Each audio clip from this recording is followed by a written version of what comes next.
Start by telling you what is not going to be in this session, because there are probably about 5 or 6 other sessions that if I wasn't presenting right now, I'd have a hard time choosing where to go. So I'm going to tell you what you're not going to get here, so you can vote with your feet right away. If you want to go somewhere else, please feel free to do that. But this is not going to be a session about tools. Oh, first of all, that's going to be the hashtag, which is just #ISTE13WR. But this is not going to be a session about tools. This is not going to be a session about step-by-step integration of technology. I'm not going to show you classroom examples here. This is really going to be a conversation from a very high level, and I'm going to get you guys to do some talking and discussing about some of the bigger ideas. So if you're looking for practical applications for your classroom, there's a whole bunch of great other sessions that you might want to get up and go to right now. What I'm going to try to focus on is just getting you to think a little bit about what that classroom practice might look like from a different lens. So there's your fair warning. Don't be disappointed if you don't get what you came for, if that's what you're here for today. I do really want to thank you for coming. For those of you that don't know me, I'll just tell you 3 quick things about me that you need to know. And the first is, actually not that, the first is that I'm a parent. And I have a 14, well, soon to be 14 and 16-year-old at home right now. Any of you have any 14 and 2 teenagers at home? They are having an ISTE support group for us, by the way, down on the lower level at about 3. No, I'm just kidding. But it would be nice if we had an ISTE support group for that. The other thing, one of the other things that you need to know about me is that I was a public school educator for 22 years. I taught English, high school English for 18 years, and then was an administrator for 3 years. So that wasn't too long ago now. It was about 6, 7 years ago, which is a long time, I know, but I still have a real good sense of what's happening in classrooms. And the other thing is that I've been a blogger for 13 years. I just had my 13-year blogversary last week, and we had a big party online, and thank you very much. Applause up here. We had a cake, virtual cake. I only say this when my wife isn't in the room, and some of you have heard me say this before, but aside from having kids, my blog has been the most transformative thing that's happened to me in my life. And that is because it's totally changed the way that I think about learning. It's totally changed the way that I think about schools and classrooms. And I want to continue that conversation. That's pretty much what I try to do when I get a chance to speak to educators, is to push that conversation. What changes in a world where so much is happening on a technology standpoint, on a connection standpoint, a networking standpoint? It's a huge question that I think all of us need to be asking. So I'm going to try to push that question a little bit for the next hour or so. So what I'm wondering is, and this is rhetorical, I'm not asking for a show of hands or anything, but what I'm wondering is, how many people out of the 12 or 14,000 educators who are here attending this conference, I wonder how many of them, their main motivation was to come here to become a better teacher, and I wonder how many of them came here to become a better learner. And I think there's a difference, and I'm not saying that the two are mutually exclusive. That's not what I'm saying. But I think that more than anything else, what we as educators need to be right now are not better teachers, but better learners. Because I think better teaching in this moment stems from better learning. So I hope that most of you are here to become better learners first. Because the contexts under which we can be learners now have changed so dramatically that I think it's very difficult to be a relevant teacher in the classroom without having that learning context in your own practice. And again, those of you who've seen me speak before know that I really like to push, and I'm going to push you with this. I don't know how many people at this conference are really fully prepared to help my kids succeed in the lives that they're going to lead past their schooling. And it's not because they're not good people. It's not because they don't care about my kids. It's not because they're not smart. It's not because they're not intelligent. But it's because all of us, I think, happen to be living at what probably is the most change-filled moment in education history. And I don't know how many people have really caught up to that fully in their own practice and can look at their classrooms differently because of what's happened to the learning in their own personal lives. And so I don't mean that as a slight to anyone, but I do want to make sure that you understand that as a parent, which I am, as a parent, I look at this moment and I wonder that question. How can schools fully, adequately prepare my children for the worlds that they're going to live in if they're not fully learning in those contexts and in those worlds already? If they're not coming at their discussions about curriculum and budgets and pedagogy and technology and everything else with a lens that says the world is absolutely different now from what it was 10 years ago. And we have to think very differently about how we make all of those decisions for our kids in our schools. I think it's a very, very difficult moment for all of us right now. And it's very difficult to have conversations about change unless we come from that lens.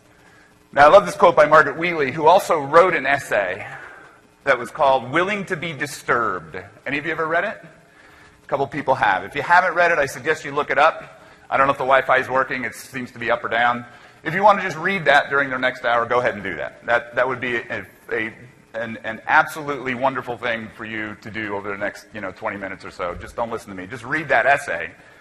Because she talks about this idea that if we are not willing to be disturbed, if we are not willing to get out of our comfort zones, if we're not willing to think differently about what we do, especially in education, then that might be somewhat problematic. And I love this quote.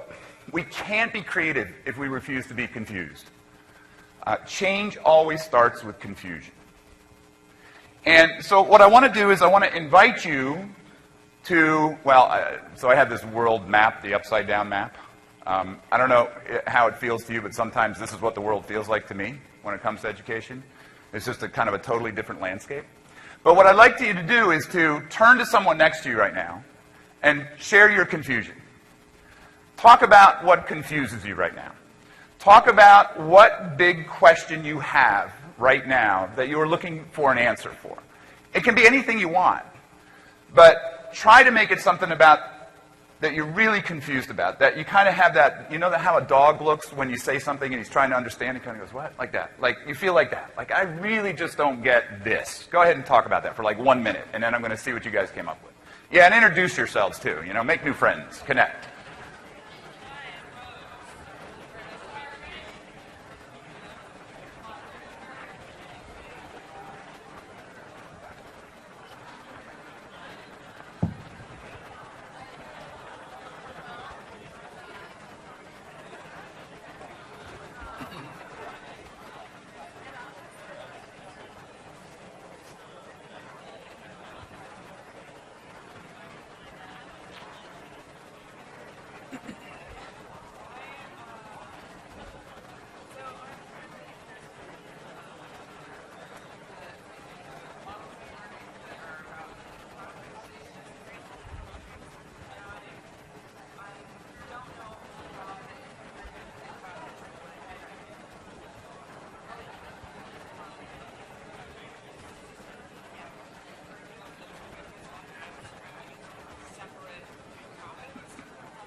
All right, I'll give you about another 10 seconds or so kind of to finish those up.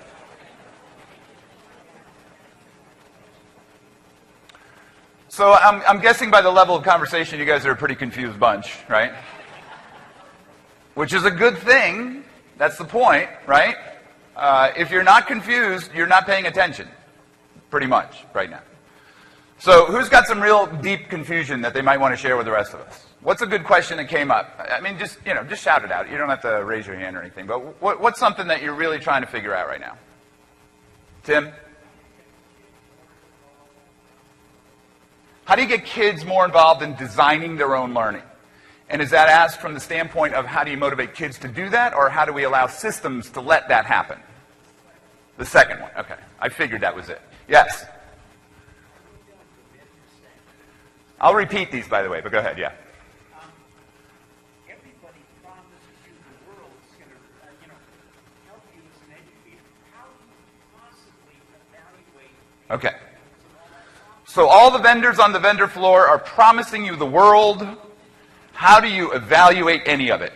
That's your confusion? I think there are probably a lot of people in this room. If you've been to the vendor floor already, they're right there with you. I'm there with you. I have no idea what those people are talking about. Yeah.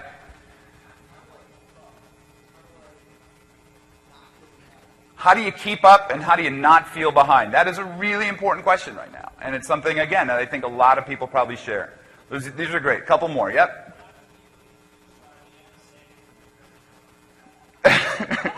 I guess I didn't mention these should be about education, but that's okay. He's deeply confused by the NSA and the... It does relate to privacy and all that kind of stuff. You're absolutely right. One more? Education related? Yes.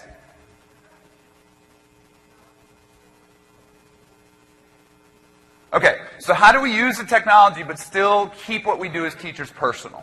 All right, great. Look, you know, one thing that, how many of you, is this your first ISTE rookies? Okay, lots of you. So take this piece of advice, literally. Just do a lot of talking outside of sessions with people. It'll be some of the best experiences you have. That's not, again, that's not a slight against any of the presenters or any of the workshops or anything else. But these kinds of conversations that we had maybe a minute and a half to start in here are really important ones for you guys to be asking right now. You are not alone if you feel overwhelmed, or if you feel confused, or if you feel like a little bit at sea, if you know what I mean, that you don't really know kind of what direction any of this is taking. Talk to other people, because if nothing else, you'll feel better that other people are there with you, you know? And so this is really important for you just to ask a lot of questions. And I'm going to encourage you to make at least some of those questions not about tools, to make some of them more than, you know, what's better, an iPad or a laptop, which is an important question, but it's not an important question until you ask the bigger questions around what do I want my kids to be able to do with a device in a learning context in my classroom? That's the first question. How do kids learn? That's a great question to be asking. And I think there are a lot of us who kind of skip that one, you know, but how do kids best learn? And we can have a whole session on that, and we've done sessions on that in the past, but that's not what this is about, so I'll keep moving on. So, again, I just really think that it's important for any discussion about education or learning right now that we at least have some common kind of language or common understanding of what's happening, and so this is kind of my version of it really fast. We've gone in the last 10 years from a world of scarcity of teachers, knowledge, information, content, to an absolute world of abundance of that stuff. It is everywhere. It is 24/7. It is global. It's just, you carry it around in your pockets. You know, I say this a lot too, but my daughter actually had her final exam on Thursday, a 100 multiple choice question on U.S. history from 1900 to present day. And there probably, I'm guessing, weren't more than 5 or 6 questions that she couldn't have answered with her phone. And I'm a big advocate of open phone tests, by the way. If we're asking questions that we can answer on our phones, why are we asking those questions? But it is abundant now. We carry the sum of human knowledge in our pockets, and it's not just that. We carry a whole bunch of other stuff, too, that can really empower us as learners. So we're at this really weird moment right now, I think, in education. It's a very, very strange, challenging, yet amazing moment when it comes to education and learning. We live at a time when most people still see education very traditionally. And it's because just about every person in this room probably is a product of that traditional system. We know what education looks like. It starts when we're 5 or 6. It ends when we're 18. We go through 12 years of it. We have different teachers for different classes. It goes from September to June, you know, 7:30 to 3:30, whatever it is. That's what it looks like. Pretty much it looks the same from that standpoint for my kids as it did for me when I was going to school. And so this lens that we have for learning is deeply embedded in our experience. It's deeply embedded in our culture. This is what we call school. This is what we call education. But the problem now is that there's this other context, this other lens for what learning looks like that looks nothing like that traditional context. And as much as policymakers and educators and communities want to have conversations about schools through that traditional lens, there are now a whole bunch of people, more and more every single day, who are looking at that system and that construct and saying that is not relevant any longer for the type of learning that's available when we carry the sum of human knowledge around in our pockets and have access to billions of teachers at a moment's notice. It's just not going to work any longer. And that context basically comes from kids with access. I would count myself among those. I know there are lots of people in this room, people who I know through my networks, who would say they are more connected, they are more kind of modern learners in that context. And by the way, I don't want to just brush aside the idea that not every child and not every person has access to this stuff. That's a huge problem right now. It's not just the digital divide that's happening by lack of access now, it's a huge learning divide that's happening. And we have to work harder to make sure that every child gets access. But don't forget, it's not just about access, it's about knowing what to do with it once you've got it. And those are two very, very different things. So this traditional learning, kind of modern learning contrast looks like this. Traditional learning is pretty much delivery. I'm going to tell you what to learn, when to learn it, how to learn it, and how you're going to be assessed on it. My kids go to classrooms every day waiting for the teacher to be told, or waiting for the teacher to tell them, what am I going to learn today? What's the lesson plan? How am I going to learn it? How am I going to be assessed on it? What is it that I need to know in order to check the box, to get the grade or whatever else? And my children, like most kids, have learned really well to play that game. They have learned to pretty much figure out what it is they need to do in order to do well in that traditional classroom. Whereas modern learning is more about discovery. It's not so much waiting, it's doing. Any Minecraft parents in the room? All right, that's another support group we should have, right? My son learned to play Minecraft not through a course or a class, but by 16 YouTube videos, his network of other kids who were playing it, and by going in and just hacking away at it. I keep thinking what Tucker's Minecraft experience would have been like in school. Okay, Tuck, here's the Minecraft book. You have to read chapter 1 tonight. Go home and do the exercise 1 in the back to make a tree. When you come in tomorrow, we'll take your tree and we'll look at the tree rubric and we'll try to figure out how you did. We'll compare it to other trees that other kids have made. He's not going to wait for that. And if you're going to tell him that he can't make a treasure chest until 3 weeks from now because that's when it's in the curriculum, he's not going to wait for that because it's about discovery. If he wants to make a treasure chest, if he wants to mine obsidian or whatever it's called, he's going to do that right now because he can. Because he has the disposition to go out and simply discover it. It's what you want me to learn versus what I want to learn. It's just in case. In my daughter's case, just in case she needs to know who Grover Cleveland was, she's got it in her brain right now. And maybe she'll have it in a couple months. I doubt she'll get that question right in 6 months, because it doesn't really mean anything to her. But instead, it's just in time. If my daughter needs, for some reason, at some point, to know who Grover Cleveland is, if she has the access and the skills and the wherewithal to figure that out, now she can. So these contrast in some pretty interesting ways, and some, I think, pretty powerful ways. And yet, we, in our schools, in our places, I'm guessing, almost all of us live at the top of that slide still. In very traditional classrooms, yeah, we got technology, and we're doing some cool stuff with technology, but it's not really about a shift between our control over it and kids' control over it. And that's what Tim was asking before. How do we give kids more opportunities to learn? So here's the new reality. Information, knowledge, and teachers are in abundant supply and ubiquitous. There's no question that supply of knowledge and information is expanding and changing at a rate like never before. You can listen to the statistics. Some people will tell you that knowledge doubles every 6 months, others every 6 days, others every 6 hours. It just depends on how you're defining knowledge, but it's coming at us very quickly. We can't predict what technology is going to be like. Do you know that there are people who now think within the next 2 years they will be able to print beef? Seriously. Print beef. They're already printing leather.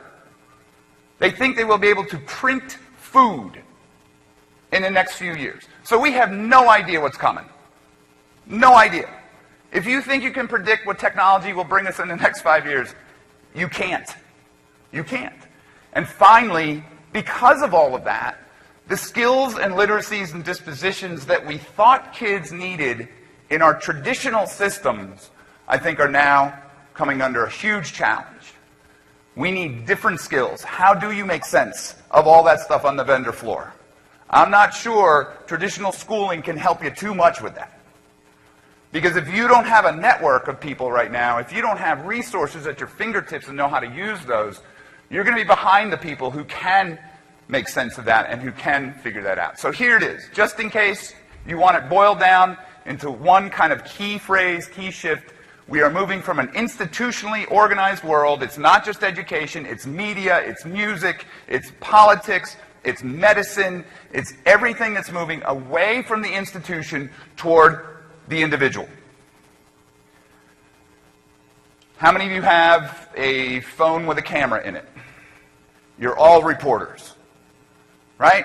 You can all report on the news. And many of you probably follow news that's being reported by people on the ground with cameras. If you're following anything that's going on in Syria, in Istanbul, if you want to follow earthquakes around the world, you're not waiting for a journalist to do that. You're going with the people who have the access who are using it. So, when's the last time you used a travel agent to book a trip? When's the last time that you really needed, a broker to buy stock? Obviously not. You don't. How many of you, if you're thinking of writing a book, are really thinking about going to a publisher? Someone came up from a publishing house and gave me her card, and I said, yeah, I'm not sure, because probably if I write another book, I'm going to publish it, because it's just about as easy. I can control the promotion and marketing of it.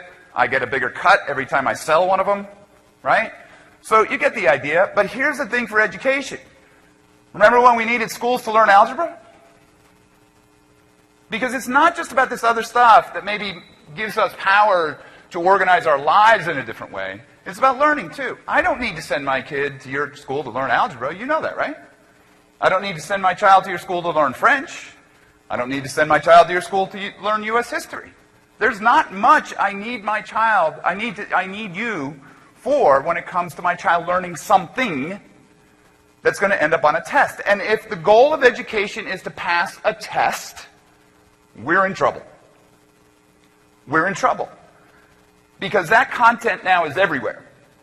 Those answers are now everywhere. It doesn't matter if I'm walking out of high school with the Pythagorean theorem in my brain any longer. Because I can access it at a moment's notice, and if I have the skills and literacies and dispositions to do so, I can learn that as I need to learn that. So this is pretty interesting, and from a learning standpoint, this is the powerful shift that's happening in schools right now. And this should be the genesis or the foundation of most of your confusion right now. This should be what you are confused about. This is what I'm confused about. What do we do in a world where learning is leaving the institution and finding its way into the learner's hands first? That is a pretty big shift. That's a pretty big disruption, and I am totally confused as to what that means for us as schools and as educators. I have not come to any clear answer on what this means, but I do know this: that is the disruption. It is not 500 iPads. It is not smart boards. It is not all the stuff on the vendor floor. That is not the disruption. The disruption is now I can learn what I want to learn, when I want to learn it, when I need to learn it, if I know how to do that. If I am a learner. And that's a huge, powerful moment for all of us. So the abundance of content, knowledge, information, teachers, and technology shifts the balance of power for learning from the school to the learner. Absolutely does. And you know this with your kids when they walk out of school. They are learning what they want to learn. They are going down the path. Seymour Saracen, who wrote a book called What Do You Mean by Learning, has a great quote as to what productive learning is. He says, productive learning is wanting to learn more. I love that. Wanting to learn more. And the question for us is, how many of our kids are leaving our classrooms wanting to learn more about what's happening in school? And how many of them are leaving us wanting to learn more and learning more about the things that they can access on their own? The things they really care about. Minecraft, for instance. That's what my son wants to learn more about. So, whether we like it or not, welcome to it. And, I know this isn't what many of you signed up for. You didn't sign up to be teaching at this moment of huge disruption. I get that. And I'm in no way suggesting that, that there's any blame or anything around that should be going around right now, but you guys and we just happen to be educating at a moment that is really confusing. It's really confusing. What do we do? Now, if you imagine that this is the entire sum of human knowledge, everything there is to know in the world, this is the Stuttgart Library, by the way. If you imagine that that's everything there is to know in the world, welcome to school. Now, it's always been like that. It's always kind of been like that, right? Because we've had to make choices in school. We can't teach every book ever written, so we got to choose. We're going to teach Shakespeare, we're going to teach Dickens, we're going to teach Hemingway, teach Catcher in the Rye. Pretty much everybody's somewhere in that bucket. We're all doing that. And we're going to teach algebra, algebra 2, maybe we get to calculus, maybe we all teach physics, I don't know. And we're going to teach US history, you get the idea. We have to make choices because we can't deal with all that stuff. So it's always been kind of a small square. But now you add the people on top of it. You add the networks and the connections and the potential teachers that we have in our lives that can teach us powerfully in ways that are difficult to even match, actually, in face-to-face. Now, welcome to school. Now, here's what I want you to hear me say really clearly, though. There is tons of value in that dot. There is tons of value in that square. It's just not the same value it's been for 125 years.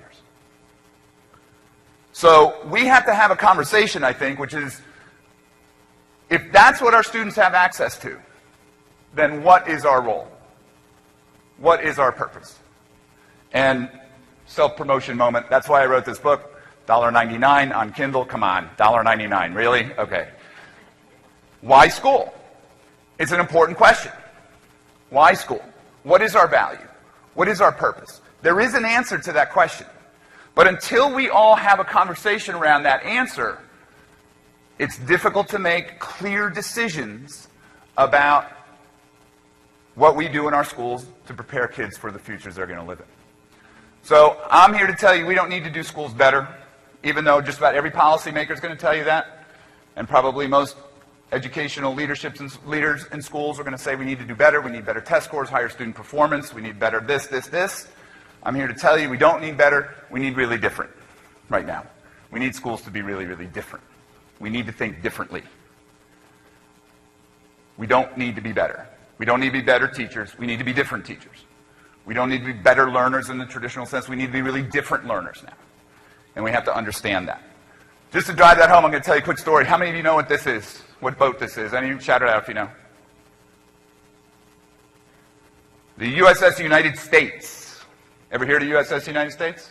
I'm not surprised. So, back in the 50s, the Queen Mary and the Queen Elizabeth, the two ships over, coming from the UK, they were kicking our butts going across the ocean really fast, and the United States said, we're going to make the fastest luxury liner across the Atlantic, and we're just going to beat their butts. And so they did. They made this beautiful ship. Went really fast. Took like 18 hours off the trip. Everyone was amazed. It was just this example of modern technology and thinking and innovation and whatever else. And they thought, we are now going to rule the seas. There was only one problem, and that was about 6 months beforehand, there was a thing called the de Havilland Comet that cut the trip across the ocean down to about 8 hours.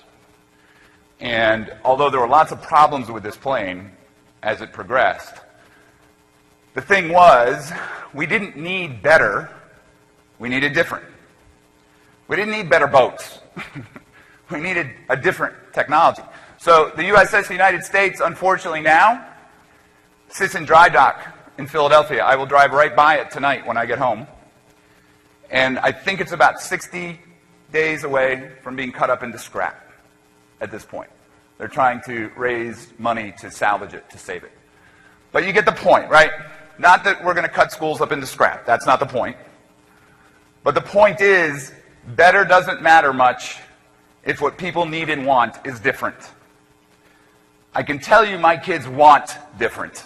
I think most kids want different. But my kids also need different. They need a different set of skills, a different set of contexts and experiences that will allow them to flourish in a much different world than the one that we're living in right now.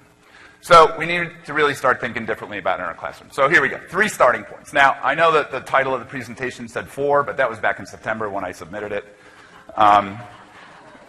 So maybe we can come up with a 4th together after I get done with these 3. And again, these are just high-level things, and I'm sure there may not be any here that you haven't heard of or that you haven't been thinking about, but I just want to drive it home that there are 3 kind of interesting things now that people are beginning to talk about at scale that are different, I think, and that kind of lend themselves to the conversations that we have to have about education right now. So again, this is really high level, going to be very quick, and then I'm going to ask you guys to do a little bit more conversation. I just want to check to see what the time is here. So we've got about half an hour left. So we're going to have a lot of time to talk, which is a good thing. All right, so number 1, nomadic learning. Now, you can call this self-organized learning if you like, but this is a term by a guy, John Morbeck, up in, I think it's the University of Minnesota. And you kind of get the idea, nomadic, right? That you're a nomad, but with the K, a little cutesy spelling. But it is this idea of self-organized learning. So the kind of first question is, what is self-organized learning? And it is this idea that it's based on your passions and your interests at the moment. It's not based on any curriculum. It's not based on any schedule. It's not based on any kind of standards or whatever. It is simply based on what is it that you want to learn, when you want to learn it, and how do you go about doing that. Well, John Morbeck has done some really interesting thinking around this and written a book called Nomad Society. I'm going to give you 3 texts in here that I'm going to suggest that you take a look at. All right, so this is the first, Nomad Society. This is actually a free PDF download if you want, or you can buy the book. Now, it's not as jargony as the title suggests, and it's a pretty high level and a pretty interesting discussion, however, of the types of emphases that we have to have in school now that the world looks the way it does. And the emphasis is not on content. And we can, we always get into this, we can always get into this conversation around, well, it's really great that kids can learn whatever they want, whenever they want, and all that stuff. But there has to be something that every child needs to know, right? There has to be some kind of canon or some, I think there's a conversation to be had around that, but as these guys kind of argue, it's not nearly as much as we try to jam into their brains right now. I mean, when you think about how much stuff that we ask kids to just touch on, kind of lightly, as they go through school, it's an amazing amount of stuff. And I'm at the point now where I keep asking the question, wouldn't it be cool if every child left high school with a deep mastery of something, anything, that we help that child build? Because right now they leave school with knowing a lot about a little, or knowing a little about a lot, right? The whole kind of inch deep, mile wide type of curriculum that we have. So this is a pretty long quote, but I think it really captures the different types of things, and it's actually a question. It captures the different types of things that we need to think about. So what's more important in today's education enterprise? Creating kids who know a little about a lot, or developing kids who leverage knowledge to produce new ideas? How many of you in your classrooms are your kids producing things, new ideas on a regular basis, not simply giving back to you old answers? New ideas on a regular basis. Not so many. Kids who can contextually apply ideas and expertise in various social and organizational configurations. A lot of people are saying it's not content, it's context. The contexts are changing so quickly. Kids and all of us need to be able to live and work in very different contexts now when it comes to the types of things that we're contributing and producing and whatever else. So, can they apply ideas and expertise in various social and organizational configurations? I think that's a great question. I'm not going to ask for a show of hands on that one, or most of these. We need kids who are highly motivated to collaborate, who are natural networkers. I will ask for a show of hands here. How many of you are helping your kids develop their own virtual and face-to-face networks of learning in their lives? Okay, about 10 of you. And by that, I mean, I want my kids to be connected. I want my kids to be interacting with people. I want my kids to be interacting with strangers online. Should I do this? I don't know if I want to do this. Look, it's really important that we help our kids be found by strangers online. I'll just let that sit there for a second because everybody gets all uncomfortable when I say that, right?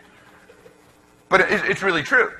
My kids are going to be working with strangers and learning with strangers in networks over and over and over throughout their lives. They absolutely are. So who's helping them do that? Or are we just crossing our fingers and saying, yeah, we know that that's probably going to be the world you live in, but we can't really wrap our brains around how to help you with that, so good luck. Good luck with that. But you know the deal, right? You know if we're going to help our kids learn with strangers, you know who has to learn with strangers first, right? Yeah, so raise your right hand. Come on. Repeat after me. I want to be found by strangers on the internet. And there's like 10 people in the back got up and left right now. Like, who purposefully use new technologies to help them solve problems and transcend geographical limitations. Same deal, right? We can't just be working in our local spaces. You can't just be doing stuff in your classroom or community. You should be doing that. I'm not saying you shouldn't do that, but you have to do more than that. Because nomadic learners or self-organized learners are not going to be limited to the physical spaces in which they live. How are you helping them get ready for that? Kids who are open to sharing what they know. How many of you right now, could I do a Google search for you under your full name and find the best work and practice of your classroom and of your thinking? So if we want kids to share information online, to put it out there, to build a presence, because, again, self-directed, self-organized learners are going to have to connect with other people. The only way those connections happen is if they're participating online, if they have a presence and can be found, right? So if we're not sharing, how do we help them with that? Kids who can unlearn as quickly as they learn, adopt new ideas and practices as necessary, thrive in non-hierarchical networks and organizations. The org chart is going away. It's flattening out. And I love that unlearn and relearn stuff. You know, I like to make the point, physicians, 50% of the information and knowledge they gain in medical school is obsolete after 4 years, I think it is, 3 or 4 years, 50%. So if you have a physician or a family practitioner right now who is not a constant unlearner and relearner, you need to get another physician. You do not want someone working on you with 3-year-old knowledge when it comes to medicine. But why should it be different for us? Why should it be different for us? We're a profession as well.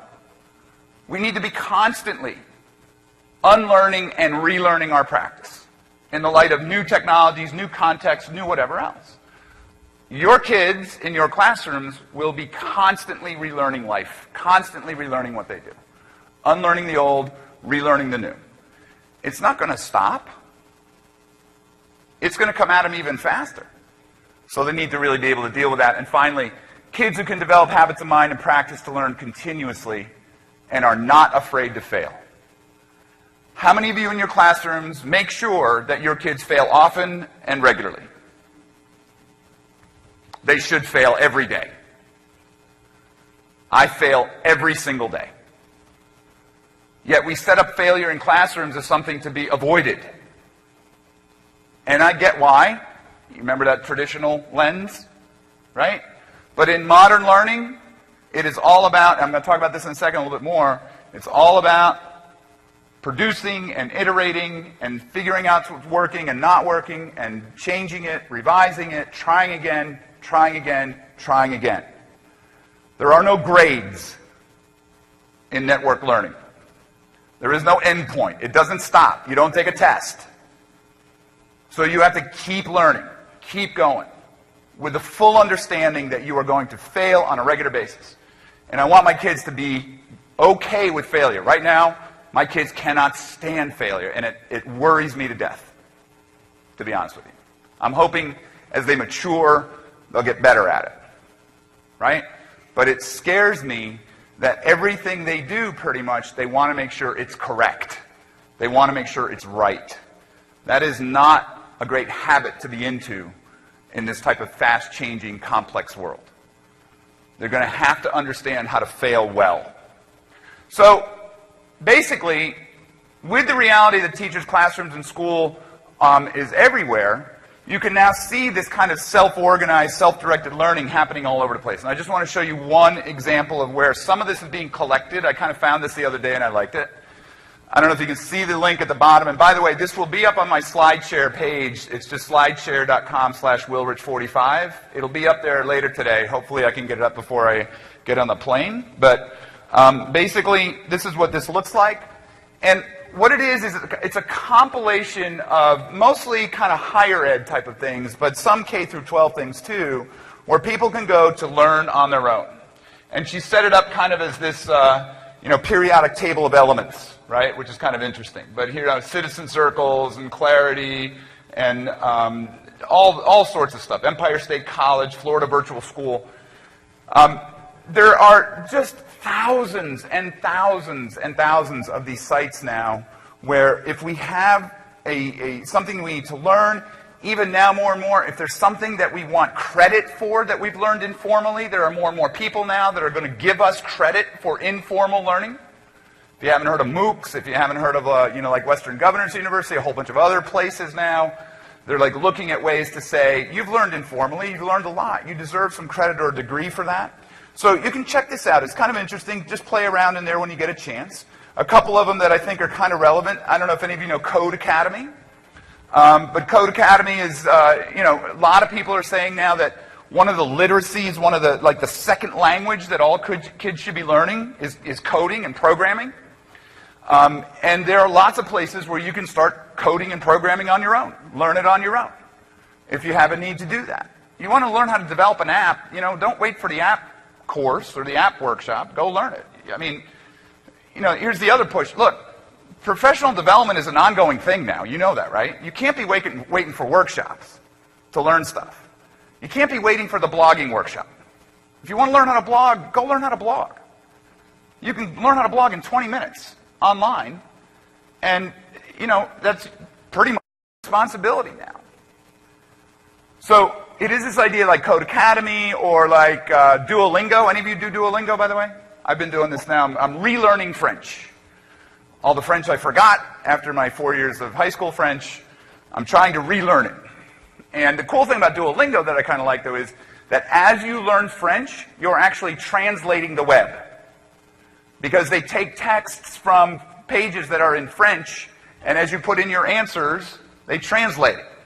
Kind of cool. 2 for 1. A lot of innovative thinking going on around that. So I kind of like that a lot. Top learning tool of 2012. I know you guys in the back can't see this. Number 1, Twitter. Who would have thought that as we sit here today, Twitter is the top learning tool in the world? And I bet you if you ask most of the educators, how many of you have Twitter accounts? And how many of you are tweeting right now? Oh boy. Okay, so I bet a lot of you would say Twitter's probably the best PD tool I have. And I see lots of people going like this. Right? And this is Jane Hart, by the way, does some great stuff over in the UK on kind of, non-traditional learning. But listen, Twitter, YouTube, Google Docs, Google Search, WordPress, Dropbox, Skype, finally, PowerPoint. Thank goodness. There's something that, is from that old school stuff that's on here. But you know what I'm saying, right? And in a year, this list is going to be different. And 5 years, this list is going to be radically different. Who knows if Twitter's even going to make the top 10 in 5 years? Who knows what new tool there's going to be that comes along out there? But this is self-organized learning. It's the idea that we are aware of what's out there, that we can access it, we can learn it, we can connect with it, we can find our own classrooms, find our own teachers, find our own classmates. That's self-organized learning. And that's the type of experience you have to be preparing the kids in your classroom for. They can't be waiting for someone to deliver it to them. They have to be the types of kids who are going out and learning that stuff on their own. And a lot of them are already. Wouldn't it be great if we helped them with that? Wouldn't it be great if we made them even better at that? So here's one example, Google's 80-20 principle. Any of you guys do the 20% rule? It's pretty cool, right? Kids get 20% of their week, 1 day a week, to work on the things that they want to work on.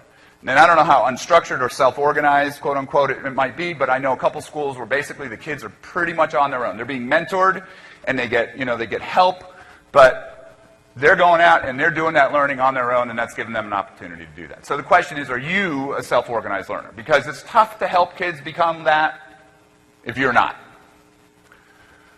Number 2, design thinking. How many of you have had a look at design thinking, a workshop? Just a couple of you, okay. Now, so this is one of those things that's turning into might be turning into a little bit of a buzzword, but still I think it's a pretty good buzzword, even in kind of the structure that it is right now. And I think this is going to evolve very, very quickly. But for now, there's some people who are basically saying or asking the question, what if we had kids solving really big problems, really important, authentic problems, and we gave them a little bit of a process that they could use to try to solve those problems. And so this is what design thinking is all about. And I love this quote by Einstein. And it is absolutely true. We have to think differently about solutions because otherwise we're not going to find the answers. So this is one way of doing it. This is 10 skills for the future workforce. I know you can't see this again in the back, but this is a group, the Apollo group, basically, that tried to look at and tried to figure out, well, what do kids need to know? I'm really interested in number 8 over here, which is a design mindset. People need a design mindset, okay? Which means that they have to have the sense that they are designers when they solve problems. This is not hammering a nail type of thing, thinking. This is really more kind of out of the box, yet collaborative thinking. They describe it here as the ability to represent and develop tasks and work processes for desired outcomes. Probably the leading group out there is a group called Design Thinking for Educators. They are working off of a group called IDEO. And if you get into this, there's tons of stuff out there. But this is a free PDF download. The address is down there, designthinkingforeducators.com. It's a very, very good overview of what this is. But here's basically, well, here's the quote. Is the confidence that everyone can be part of creating a more desirable future and a process to take action when faced with a difficult challenge. That kind of optimism is well needed in education. I totally agree. So it's helping kids understand how they can create solutions to problems and create a better future. Now, here's kind of the structure, and I'll read this through. But I want to say this with this caveat. If you start thinking about this, don't get married to this structure, right? That's the problem sometimes with a lot of this, is that we see a 5-step process and we think we have to follow this 5-step process. This is just basically a benchmark. This is just a kind of first iteration. I've worked with and I've seen lots of schools who are using design thinking. Almost every one of them is tweaking it. Almost every one of them is doing it some different way that works for them. But it is this idea that you discover, you ask a question, you find a problem to answer. The question they have down here is, I have a challenge, how do I approach it? Okay? And it may be on a school level. There are lots of examples out there of schools that have said, you know, the cafeteria is too crowded. It's a huge problem because, you know, kids are running, whatever. Let's solve that problem. So they may start with a question like that.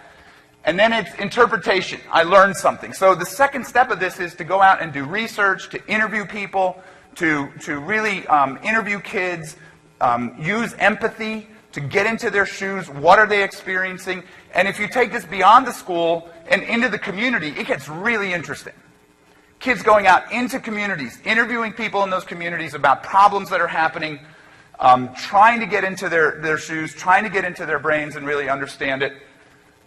And then the third part of it then is to come back and talk about this and just throw up some ideas that might work, right? It's not about getting the answer right. It's about really evolving a whole bunch of answers and trying to see what might work. And then it's experimentation, and they call this rapid prototyping. And I know, again, this gets kind of jargony and it sounds kind of businessy and entrepreneurial, but it is. So you try something and you see if it works. And when it fails, you iterate. Right? You're constantly iterating, constantly trying something else, constantly looking, where did it work, where did it not work? And that's finally the last part of it. How do we evolve it? How do we keep it going? Just one example of how to think about this. And you can go look and get more information on all that in that PDF that I showed you right there. All right? But that's kind of the idea. It's design thinking. It's a problem that doesn't have an answer. And again, I won't ask for hands, but I wonder how many of you are on a regular basis asking kids questions that you don't have an answer for? How many of you are giving them problems to solve that you don't know what the answer is going to be? And you'd be amazed at what kids come up with. Kids can come up with some awesome, awesome answers. Here's another one. I realize now it's way too much stuff on that slide, so just, you know, go back and look at it. But it is the Nueva School, which has done some amazing stuff in terms of design thinking and design process in their schools, and it has just all sorts of stuff about research and empathy and defining and brainstorming and all that kind of stuff.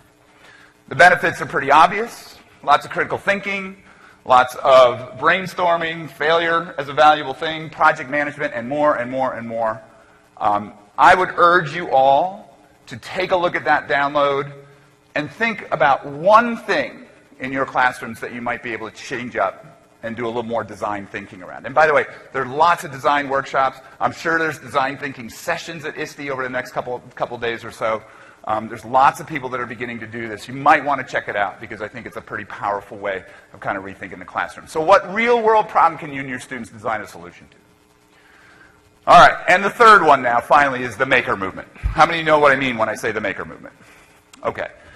So this is, I think, a very, very powerful thing that's beginning to happen.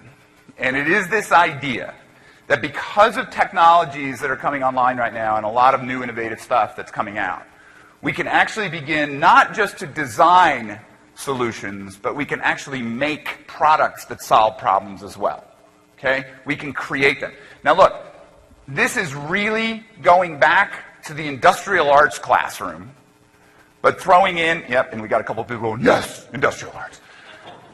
But then taking some very interesting technologies and throwing them in the mix that teach kids all sorts of really cool stuff, but let them make stuff as well. So Pam Moran, a superintendent in Albemarle, Virginia, probably one of the leading, by the way, if you're looking for a district to model around this whole shift around learning, check out Albemarle and Pam Moran. She has done some amazing work down there.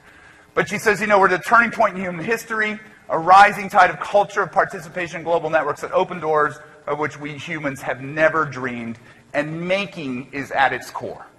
Making something, not just answering a question on a test, right? Not just writing an essay, but actually making something along with that, and having that product, whatever it is, live in the real world. What a concept. What a concept that we would ask kids to do stuff that actually had a purpose in the real world, which is the enormous opportunity that we have right now. In every classroom, you can think about things that kids can make and share with the world right now that are very, very cool. And there's a Maker Education Initiative that you can go and take a look at as well, and that Pam has been a big part of as well. So, this really goes back to these two guys and people before them. This is really no different. You know who this is, right? Steve Jobs and Wozniak, right? And this was their first Apple computer.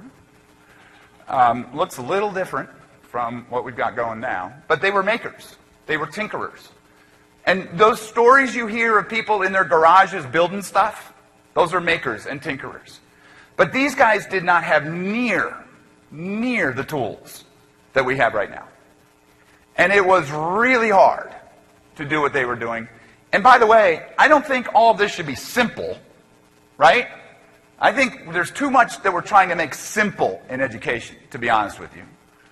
But it's easier now to have an interesting idea and be able to make it come to fruition. So, what do you think this is? Any guesses? A what? A flower vase. Nope. 2 more guesses. There's an iPad for the person who gets it right.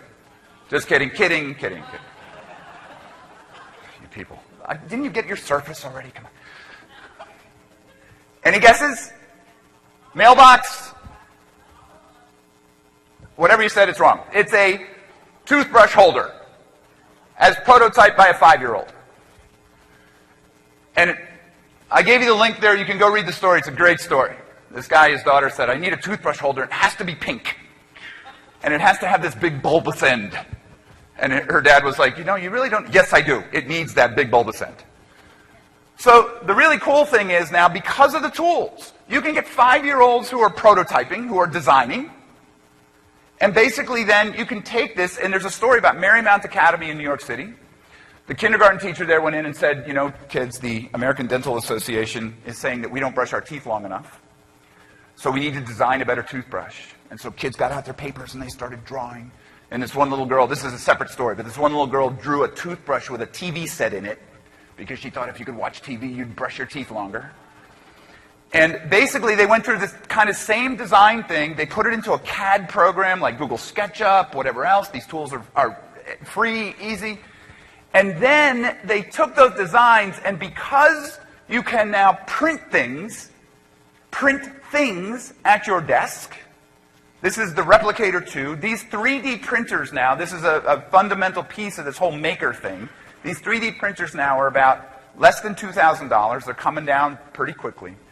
But because you can now print this stuff, that's what she made.